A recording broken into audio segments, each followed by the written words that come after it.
നമസ്കാരം. റാഫ്റ്റോക്ക് ഫുട്ബോളിലേക്ക് അവർക്കും സ്വാഗതം. അർജൻറ്റീന ക്ലബ്ബ് വേൾഡ് കപ്പിൽ ഗ്രൂപ്പ് ഘട്ടം പോലും കടക്കാൻ കഴിയാതെ പുറത്തായല്ലോ. പക്ഷെ അവർ ഒരു കാര്യത്തിൽ ഒന്നാമതാണ്, ഫൗളിൻ്റെ കാര്യത്തിൽ, യെല്ലോ കാർഡിൻ്റെ കാര്യത്തിൽ, റെഡ് കാർഡിൻ്റെ കാര്യത്തിൽ. വളരെ ഇൻട്രസ്റ്റിംഗ് ആയിട്ടുള്ള കണക്കാണ് sofascore.com പുറത്തുവിടുന്നത്.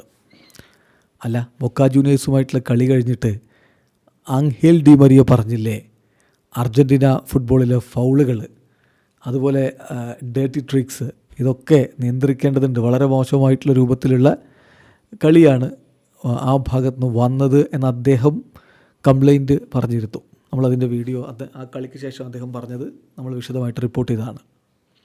അത് അർജൻറ്റീന ടീം എന്ന് പറഞ്ഞാൽ ദേശീയ ടീമിൻ്റെ കാര്യമല്ല, ഇത് ക്ലബ് ഫുട്ബോളാണ്, ക്ലബ് വേൾഡ് കപ്പാണ്. അപ്പോൾ അർജൻറ്റീൻ ലീഗിൽ കളികൾ ഇങ്ങനെയൊക്കെയാണ്, അതുകൊണ്ടാണ് ഈ ടീമുകൾ ഇങ്ങനെ കളിക്കുന്നത് എന്നുള്ളത് വളരെ വ്യക്തമാണ്. അത് തന്നെയാണ് ഡി മരിയ പറഞ്ഞത്. വളരെ ഡേർട്ടി ട്രിക്സും അതുപോലെ അനാവശ്യ ഫൗളുകളുമൊക്കെയാണ് അവിടെ നിറയുന്നത് എന്ന്.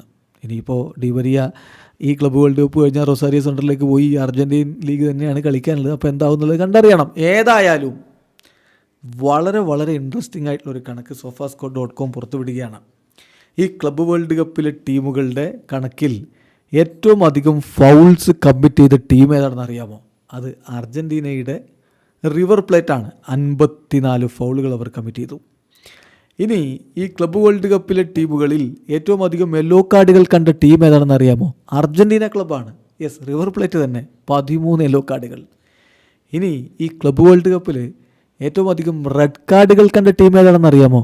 അതും അർജൻറ്റീന ക്ലബ്ബ് തന്നെ. യെസ്, വീണ്ടും റിവർ പ്ലേറ്റ് തന്നെ, 3 റെഡ് കാർഡുകൾ. വല്ലാത്ത ഒരു അഭിമാനം തോന്നുന്ന കണക്കാണല്ലേ.